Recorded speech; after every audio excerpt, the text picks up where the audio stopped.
স্মৃতিটাই থেকে যায়। একটুখানি মিষ্টি দিয়ে দিই, এটা আমি নতুন।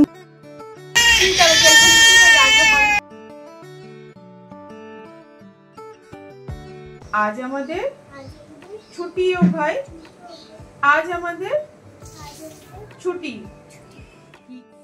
ছুটি নিয়ে যাবে?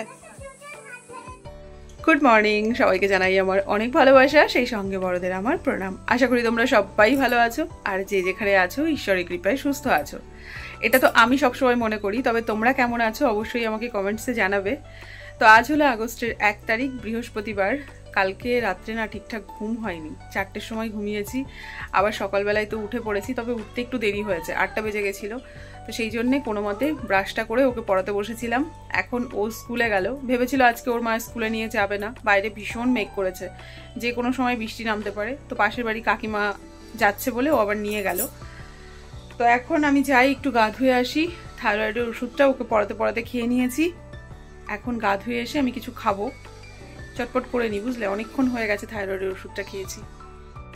আর এবার এই আনারস দিয়েই আজকে সকালের ব্রেকফাস্ট সারবো। আনারসটা একটু কেটে নিই। ছোটি দিদাকে একটু বলো তো, তো বাবু আনারস খাবে?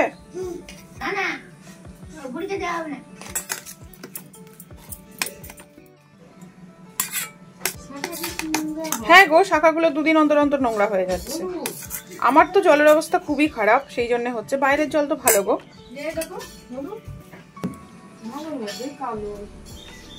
নাও না না পাতালে না, ওগুলো আমার না। দাঁতটা টক হয়, আর দুটো নাও। এবার আমি খাই। চামচ ছাড়া হাত দিয়ে খেতে হয়। হ্যাঁ, হাতে লেগে গেলে হাত ধুয়ে নেবো আমরা। তুমিও হাত দিয়ে খাবে, আমিও হাত দিয়ে খাবো। হ্যাঁ, সবাই হাত দিয়ে খাচ্ছি, সবাই হাত দিয়েই খাবো। হ্যাঁ, বড় মা কামড়ে কামড়ে খাচ্ছে, তুমি কামড়ে কামড়ে খেয়ে নাও। কি আগে খেতে পারে, বড় মা না তুমি?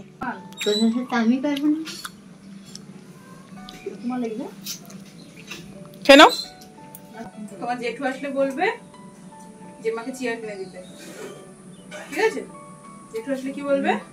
যে মাকে চেয়ার কিনে দাও। আর মাকেও চেয়ার কিনে দাও। হ্যাঁ, তোমার মা আর আমি নিচে বসে আছি এখন। আমি তো তাও চেয়ারে বসেছি, তোমার মা নিচে বসে আছে। দুটো চেয়ার কিনে দিতে বলবে। হুম, সত্যি দাঁত এত ডাক্তার কি দিয়েছে? মিষ্টি আনারস তাও দাঁত পড়ে যাচ্ছে, কেন কি জানি। আমি আনারস একদম খেতে পাচ্ছি না। এই কেল্লু ক্যামেরায় উঠছে না তো? কি কেল্লু? কি করা যাবে, কেন্ন তো সব জায়গায় আছে। হ্যাঁ, উঠছে তো, ওই যে ঘরে চলে আসছে। এই দেখো একটা, এই দেখো একটা, এই দেখো একটা। বাপরে, আজকে তো 3টে। ওই যে আরেকজন আসছে ঘরের মধ্যে। কি করা যাবে? হ্যাঁ, সব জায়গাতে। এবার একটু চা বানিয়ে নিই।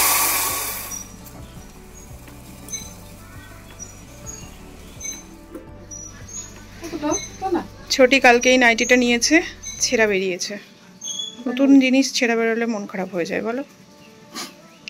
মন খারাপ করো না, আসলে পরে চেঞ্জ করে নেবে। খেয়ে দিয়ে কাজ নেই, চেঞ্জ করে নেবে। নতুন নাইটি দিয়ে পাশ বালিশের কভার করবে। কালকে যে নাইটিটা নিল ওটাই আর কি। এটা কে এসেছে? বাপরে, ডাকু, চোখে মোটা করে কাজল। এটা আমাদের ডাকু। কি কাজল দিয়েছো? আজকে না কালকে দিয়েছো? আজকে দিয়েছো? কে দিয়েছে? তুমি? তাহলে পারুল? বাপরে বাপ, বাচ্চাটাকে কাজল দিয়ে কি করে বাবা? তুমি বলবে আমাকে একদম কাজল পড়াবে না। কি ফ্যানের দিকে তাকালে যে ফ্যান ঘুরছে কিনা? ও, জেমার ঘরে ফ্যান চলছে না। শরীরে কি গরম, ছেলেরা ফ্যান চালাবো না, তাও চালাতে হলো। কোনো সময় জামা কাপড় থাকতে পারে না। আজকে দুপুরে কালকের সেই ডাটা রান্না করব, তার জন্য বেশ কিছু সবজির খোসা ছাড়িয়ে রাখলাম, এগুলো পরে ধোবো। তার আগে আমটা একটু কেটে নিই। আমের খোসা ছাড়িয়ে নিয়েছি। আমার ছোট যা খোসা থাকলে আম খেতে পারে না, সেই জন্যই আজকে আমের খোসা ছাড়িয়ে দিয়েছি। টক আম বলে কি খাবে না? তুমি মিষ্টি খাবে আর টক খাবে না? নাও নাও গো নাও, পুরোটাই তোমার। কেন না? কেন? একই আম নেতো বাবু, মিষ্টি লাগছে? নাও, একটু রেখে খেতে হবে তাহলে পাকবে আমগুলো। সকাল থেকে অনেক কিছু খাওয়া দাওয়া করলাম, এবার দুপুরে রান্নার জোগাড় করি। কালকে ছোটি এই ডাটাগুলো কেটে রেখেছিল, আজকে এই সমস্ত কিছু দিয়ে একটা তরকারি করব।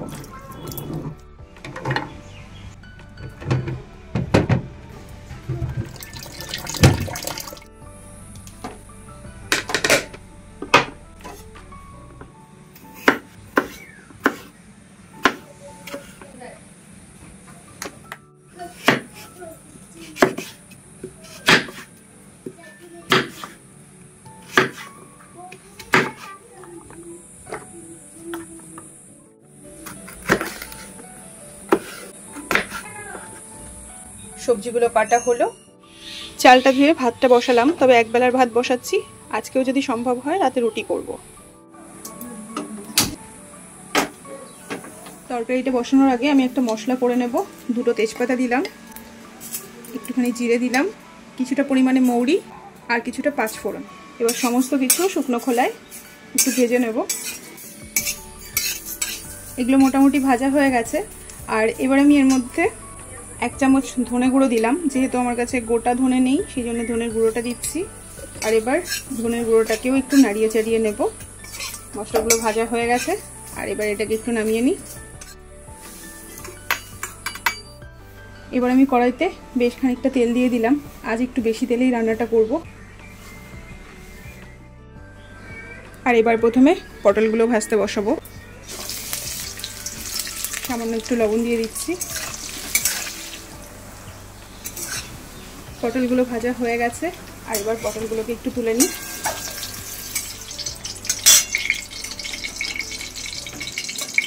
আর এবার আলুগুলো ভাজতে বসিয়ে দিচ্ছি, সামান্য পরিমাণে একটু লবণও দিচ্ছি।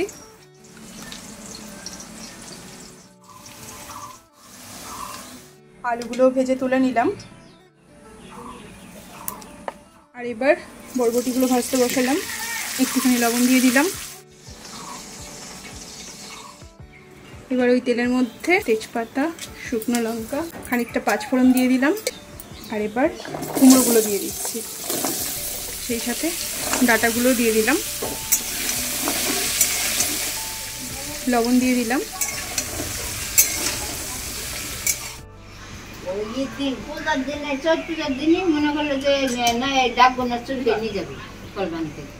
না আমি তেল লাগাবো না, এমনি আজকে গরম লাগছে, ভীষণ গরম লাগছে আজকে। কি ডাব চুরি হয়ে গেছে তোমার গাছের? হ্যাঁ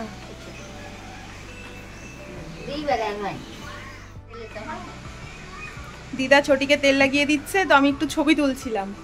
দিদা বলছে বুড়ো হয়ে গেছে, আবার ছবি দিয়ে কি হবে।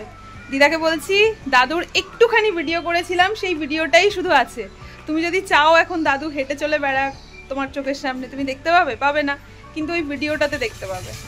তো সেরকম স্মৃতিটাই থেকে যায় মানুষ না থাকলেও, তাই না দিদা? হ্যাঁ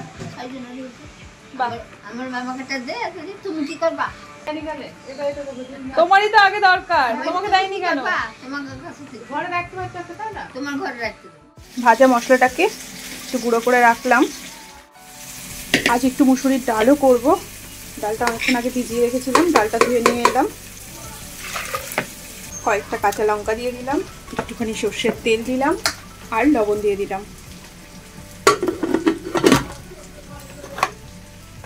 এবার এটা বসিয়ে দিই। তোমরা আমাকে একজন জিজ্ঞেস করছিলে প্রেসার কুকার বসানোর পরে কেন সিটিটা লাগানো হয়। আমাকে একজন বলেছিল যে প্রেসার কুকার বসানোর পরে যখন এদিক দিয়ে হাওয়া বেরোতে শুরু করবে তখন যদি সিটি লাগানো হয় তাহলে প্রেসার কুকারটা অনেক দিন ভালো থাকে, মানে ভেতরে যে রাবারটা থাকে সেটা অনেক দিন ভালো থাকে।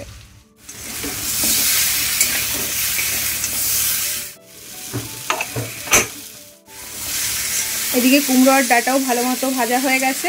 আর এবার আমি এর মধ্যে দিয়ে দিচ্ছি কাঁচা লঙ্কা পেস্ট করে। আমাদের বাড়িতে সবাই খুব ঝাল খায়, আমি এত ঝাল খাই, তাহলে ভাবো আমাদের বাড়ির লোক কত ঝাল খায়। আমার এই রান্নাই ওনাদের ভালো লাগে না, মানে এর থেকে অনেক গুণ বেশি ঝাল খায়। আর বাড়িতে আসার পরে আমার ঝাল খাওয়াও অনেকটা বেড়েছে। আর এবার দিয়ে দিচ্ছি পরিমাণ মতন হলুদ, সেই সাথে যে সবজিগুলো ভেজেছিলাম সেগুলোও দিয়ে দিলাম। আর এবার সমস্ত কিছু ভালো করে একটু কষিয়ে নেব।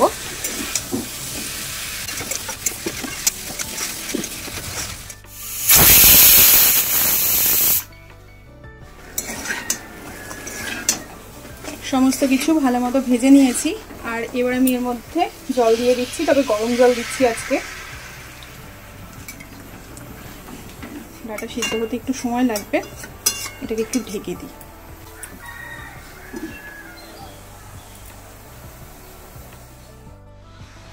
আমি একটু ছাদে এলাম, নেব কারি পাতা। স্নান করেছি আজকে সকালবেলায়, কিন্তু চুলগুলো এখনো শোকায়নি, এতক্ষণ বাঁধাই ছিল। তবে এদিকে এনাকে দেখো, ইনি সুরে গিয়ে দিয়েছে গাছটা ধরবে বলে। আর ইনি তো উপরে উঠে গেছে, দেখা যাক কোথায় ওঠে। আর এবার আমি একটা পাতা নিয়ে নিই, এটাই নিই। গোড়াতে না খানিকটা মাটি দিতে হবে, কালকে বৃষ্টি হয়েছে, ওই যে ডাটা তুলেছিলাম গোড়াটা কেমন নড়ে গেছে, দুটোরই একই অবস্থা। এটারও গোড়ার দিকটা বেরিয়ে গেছে।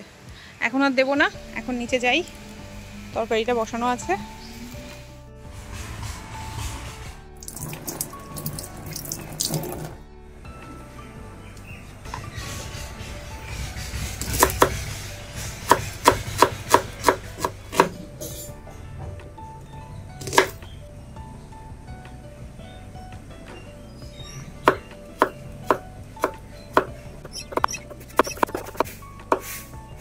এবার দেখি ডালটার কি অবস্থা হলো। ডালটা সিদ্ধ হয়ে গেছে ভালো মতো। আর এবারেতে ফোড়নটা দিয়ে দিই। এই দেখো, এটা আমি নতুন কিনেছি, তোমাদেরকে দেখানো হয়নি। এবার যখন মণ্ডলবাবু আর আমি বহরমপুরে গেছিলাম তখন কিনেছিলাম। আজকে এটা আমি প্রথম ব্যবহার করছি, আর প্রথম দিনেই মনে হচ্ছে পুড়িয়ে ফেলবো। সব কিছু জোগাড় না করে এটা বসিয়ে দিয়েছি।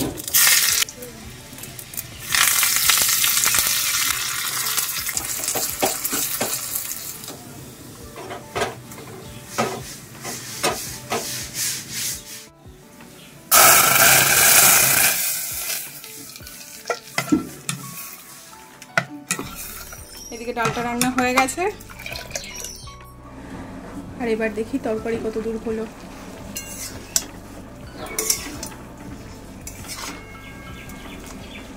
ডাটা বেশ সিদ্ধ হয়ে গেছে। সবশেষে যে ভাজা মশলাটা করেছিলাম সেটা দিয়ে দিলাম, গ্যাসটা বন্ধ করে দিলাম। তরকারিটা রান্নাও হয়ে গেছে।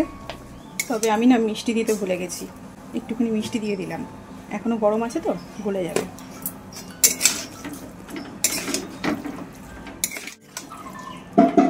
এবার ছোটিকে আর দিদাকে একটু দেবো, ওনাদের জন্য একটু বাটিতে তুলে রাখি।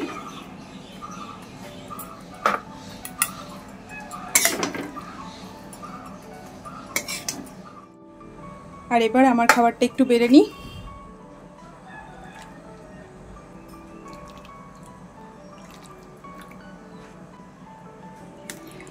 এই তরকারিটার মধ্যে না যদি একটু কাঁঠালের বীজ দেওয়া যেত তাহলে আরো বেশি ভালো লাগতো, তবে আমার কাছে ছিল না তাই দিতে পারিনি। আমার খাবারটা বেড়ে নিয়েছি, আর এবার খেতে বসি। দিদা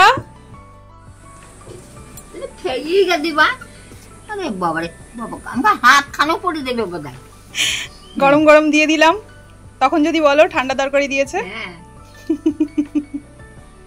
দিদা বলছে তরকারি দেখেই নাকি খেতে ইচ্ছা করছে, মন রাখার জন্য বললো না সত্যি বললো জানি না। তবে এদিকে আমি ছোটির জন্য রাখলাম, ও স্নান করতে গেছে, ও আসুক তারপর ওকে দেবো। হ্যাঁ,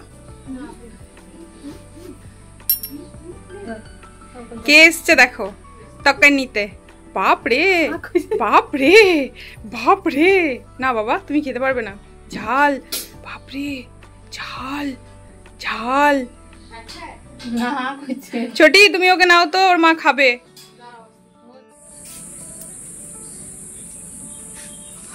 কই দেখি।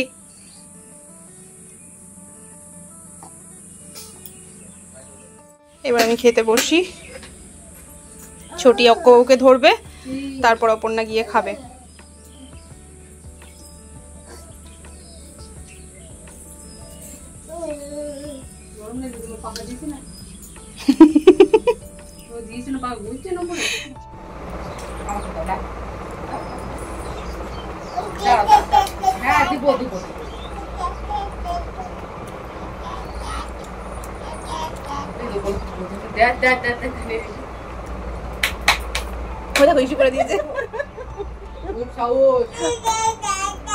মিষ্টি দেখো, মিষ্টি দাও তো, মিষ্টি দাও তো, গালে মিষ্টি দাও।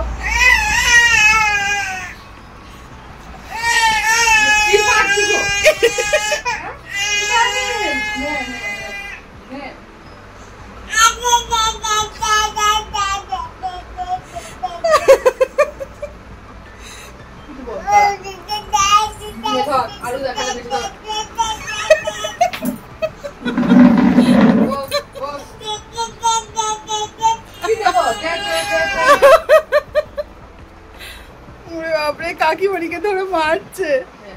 হ্যাঁ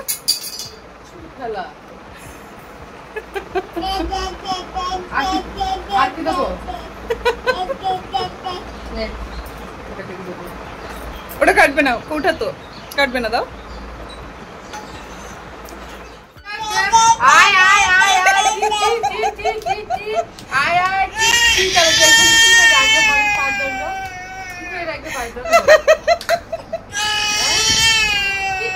মা যখন দেখি তো প্যাকা করে যায়।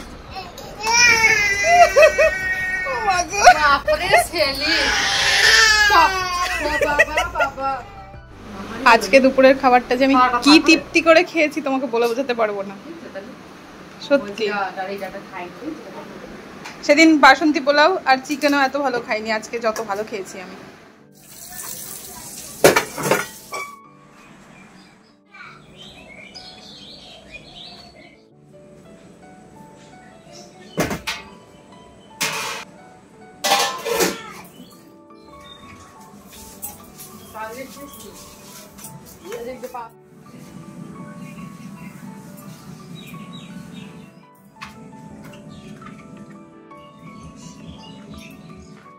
খাওয়া দাওয়া করে রান্নাঘরের সমস্ত কাজ মিটিয়ে একটু ফ্রেশ হয়ে নিয়েছি। সকালবেলায় তো স্নান করে নিয়েছিলাম, এখন একটু গা ধুয়ে নাইটিটাও বাইরে মেলে দিয়ে এলাম। যদিও রোদ টোদ তো নেই, এখন তো 5টারও বেশি বাজে। তো যাই হোক, এখন একটু রেস্ট করব, না ঘুমোবো না, এখন ফোনটা নিয়ে একটু দেখবো বা ফোনের একটু কাজকর্ম করব। জানি না ভিডিওটা কত বড় হয়েছে, তবে সন্ধ্যাবেলা চাটা খাই, তারপরেই না হয় ভিডিওটা শেষ করব। তবে আপাতত ফোনের কাজটা করি। আর কালকে ওই যে এক্সারসাইজ করেছি না, সারা শরীর বিভৎস ব্যথা হয়েছে জানো। একেতে রাত্রে ঘুম হয়নি, তার উপরে সারা শরীর ব্যথা, উঠতে বসতে ও মা ও বাবা বলতে হচ্ছে জানো। তবে এখন একটুখানি রেস্ট করতে করতে ফোনটা দেখি। সন্ধ্যাবেলা চাটা বানিয়ে নিয়েছি। আজকে চায়ের সাথে একটু টাও খাবো, তবে না এতগুলো খাবো না, 2-4টে খাবো। সেই সাথে বললাম না একটু শুচ্ছি, ঘুমোইনি, শুয়ে শুয়ে ফোনই দেখছিলাম। তো তারপর থেকে দেখছি সারা শরীরে ব্যথাটা আরও বেড়েছে। তো এত ব্যথা হয়েছে মনে হচ্ছে আমাকে কেউ মেরেছে, মানে বিষাক্ত ব্যথা হয়েছে সারা শরীর। তবে এক্সারসাইজ একটু করবো যতটুকু পারবো। তো এখন সন্ধ্যাবেলার চাটা খাই, আর সেই সাথে এই ব্লগটা আশা করি অনেকটাই বড় হয়ে গেছে। এই ব্লগটা এখানেই শেষ করি। তোমরা সবাই সাবধানে থেকো আর নিজেদের খেয়াল রেখো। টাটা।